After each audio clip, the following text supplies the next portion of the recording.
new signing to the UFC. I saw him signing his contract today on Instagram. Alex Pereira, the last man to knock out Israel Adesanya, now on the UFC roster. Yeah, interesting. I haven't followed his MMA career at all. I think he's 3-1. He lost his first one, then had 3 more wins. Last one, I think, in the LFA. Tons of kickboxing fights. I think 70 odd something fights. I think he's lost 6 or 7 on there. But yeah, of course, the big one is he fought Israel Adesanya twice, beat him twice. First time by decision. Last one, I think it was a left hook. Knocked him out. Yeah, good knockout. Beat him twice. Wow. Yeah. Okay, and question, is he in Israel's division? Is he weight class? MMA? I don't know, actually. That's a good question. One would think so. Hey, just back that up. Let's see that. Oh, shit as well afterwards. Ooh, big left hook. Wow. And talk shit. Yeah, he just missed with that kick. Left. Bang. Right hand, left hook. Wow, he's got power, man. Left hook, Larry. Left hook, Larry, there it is. Because Adesanya can take a shot. I don't know yet. Oh, he's coming at middleweight. Interesting. Yeah, and by the way, that right there, 2-3 fights, and we'll see the first matchup they give him. First matchup they give him, we'll see, because then we're gonna see if they're gonna have because if they give him a high-profile matchup for his debut, they're trying to do the same thing they did with Chandler, which is rush him straight into a title shot very quickly. And he's very inexperienced. 3-1 is very, very inexperienced. Oh, it's nothing. 3-1, he's an absolute baby. You know what I mean? But with his resume, and obviously the Andre Michailidis. Why do I know that name? He's a jiu-jitsu guy, I think. Yeah, with that resume and knocking out Adesanya, beating him twice. Well, what's a fun fight to make with a big storyline? Adesanya versus Pereira for the middleweight title. Do you know what I mean? We got that video in high def of him getting knocked the fuck out. The fuck out. And, you know, for Adesanya, he's like, for fuck's sake, will this guy just fuck off? Do you know what I mean? He beat me twice in kickboxing. I've fucked that world off. I'm now the man. Because Izzy's awesome, man. He's great. But Izzy's not going to go take him down. I think Izzy just got his purple belt. So they're going to kickbox each other. He's not taking anybody down. He's not taking anybody down. No offense. Yeah. But listen, learning the grappling side of things, because Izzy's had good takedown defense. Only Blachowicz got him down, really, and kept him down. He's had very good takedown defense. It takes a long time to learn that stuff. So obviously Izzy's up there in Auckland. They've got down there, should I say? They've got good coaches. What's his name? I forget his name. His coach. Whatever. Who cares? Doing a good job. But for Pereira, you know straight away everyone's going to be taking him down. Just like Izzy, who was his first person? Robbed someone, I think it was. Yeah, everyone's just trying to take him down, but he stayed on his feet, and now he's the champ. So Justin Gaethje, just about a sort of, not necessarily not want to take fights, but Justin Gaethje was saying how he doesn't want to fight a 5-round main event if it's not, or a 5-round fight if it's not a main event or for a title. And I wanted to get your take on that because I kind of agree with him. I understand that. That's, it's the same pay. It's nearly twice the work. 100%. I totally agree with him. In fact, here's the quote. Gaethje says that while we were calling for, Gaethje says that while May were calling, terrible sentence there, Harrington, but still, basically, he was offered a 5-round fight against Michael Chandler. And he said, fuck that. Why would I sign up for 2 more rounds? I get paid the same. At the end of the day, if I'm ever going to suffer a critical chronic injury or ultimately death in that cage, it will be in rounds 4 or 5.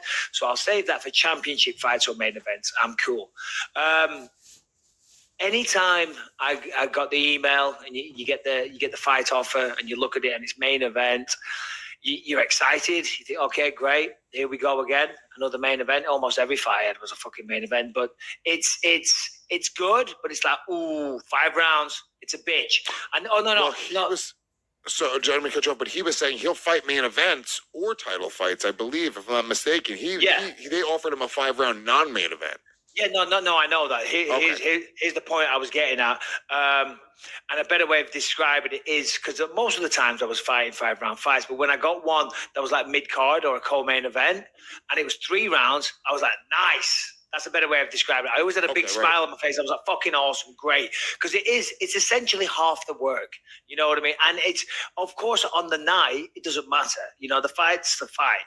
But I'm talking about the training camp. The training camp for a 5-round fight is fucking brutal. It is brutal. The sparring's brutal. The conditioning's brutal. The pad work's brutal. It sucks. It sucks because a lot of the time you do 6 rounds. You do extra cardio to make sure you're prepared. You know what I mean? Doing 5 rounds versus 3, not on the night. Of course, on the night, it's just an extra 2 rounds. So what? No big deal. An extra 2 rounds. But it's every fucking training session, pushing yourself even further and harder. And the sport's hard enough to train as it is. So I kind of get what he's saying. I kind of agree with him.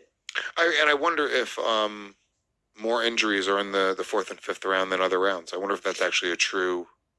Yeah, I'm not sure. I'm sure there's a stat out there, but you know, they call them the championship rounds, obviously, because you only get them in championship fights.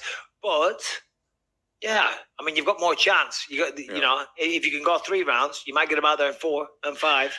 Yeah, look, for the fans, I think it's great. I mean, I guess strategically speaking, there are guys that would just rather take the 5-round fight because they feel as if they have they have better cardio. They're going to be able to outlast that person. They have more experience in 5-round fights. So I guess it's not always the case. There might be times that guys are like, fuck it, if you have a massive cardio advantage, you're like, oh, I'm just going to pull this guy into the 4th and 5th round and then be able to take over there. So it's, I guess there's a thought process in which taking it would make sense. But yeah, Justin Gaethje makes sense. A lot of respect for him. So I guess, are they fighting now only a 3-round fight? Is that what's going on? I'm not sure if we've got an answer on that, but more than likely probably just be a 3-round. But yeah, you're right. Certain stylistic matches, you weaponize your cardio.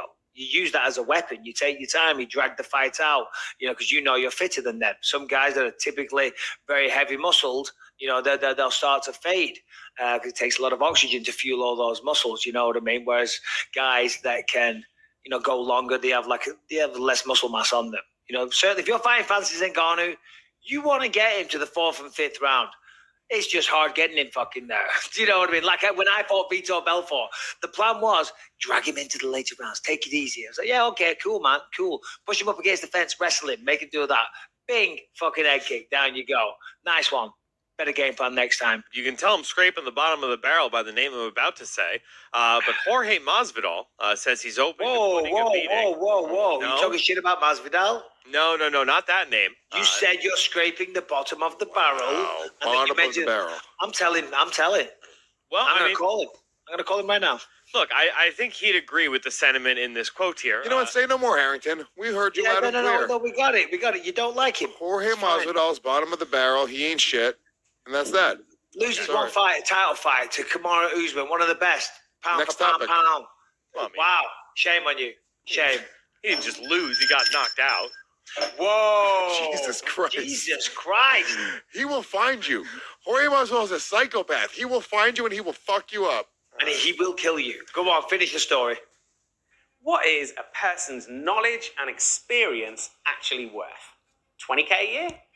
Well, yeah, I mean, that's exactly what he's offering to do here. Masvidal said he's open to putting a beat on any of the Paul brothers. He said the UFC would have to sign off on it, but nothing is impossible. You know, Dana doesn't like those guys, and Dana knows I'll go in there and put a hurting on those kids. Maybe he does send in the fucking assassin. I'm going to beat up all the Pauls. So they put money in my pocket, that Logan Paul dude, Jake Paul, whoever Paul's, they put money in my pockets. Of course, I'd like to break some Disney character faces. Do you guys think Dana White signs off on that? Well, I don't know about that. But I do know that when I was there watching that fight and Tyron Woodley never showed up, and then now the narrative is that Jake Paul's beating all these fucking MMA guys, I was like, okay, I've got to do something about this. I'm like, fucking, if I can find a commission somewhere that will let me fight, and they don't want to fight me, they want guys that are still active. But fucking, I would love to tee off on Jake Paul because someone's got to do it. Nothing personal against the guy. I'm not hating on him. But Tyron never showed up at all. Tyron's more scared of running out of gas than what he is of getting punched in the face. Do you know what I mean? Ben Askren was not a representative whatsoever. But I just don't like the disrespect that's on the MMA community. Do you want to see Jake Paul fight another MMA guy? And no, I don't think Dana White's going to sign off on Masvidal, who's a current UFC star, Big star. And he's a smaller guy. You understand, Masvidal fought a lot at 155. He spent most of his career at 170. It's still Jake having a big advantage. And yes, I think Masvidal would smoke him. But at the same time, there's almost no upside in it for Dana White. It's not even like it's a Conor McGregor thing where Conor's such a massive pay-per-view draw that Dana's like, well, fuck it. I'll take a piece of the pay-per-view and make an insane amount of money and the UFC can co-promote it. I don't know that Masvidal brings that much in terms of star power and pay-per-view draw, against Jake Paul. I think Jake Paul's next opponent, whether it's Masvidal or the next guy, it's probably going to be comparable. At that point, there's not many people who are going to be able to draw the same way that Jake draws. So, yeah, I don't think Dana White would sign off on it. I don't think it's a good idea I don't think Jake Paul's going to want to fight any sort of high-level striker. They are picking their opponents. And look, Tyron, I still say this. Tyron could have won that fight. Tyron has the skill set to win that fight. There was moments in the fight where I was like, fuck, dude, if he really would just let his hands go, I think that he could have had that fight. I think a real skilled striker like Masvidal or Michael Bisping would be able to easily handle Jake. We watched Jake almost crumble to Tyron.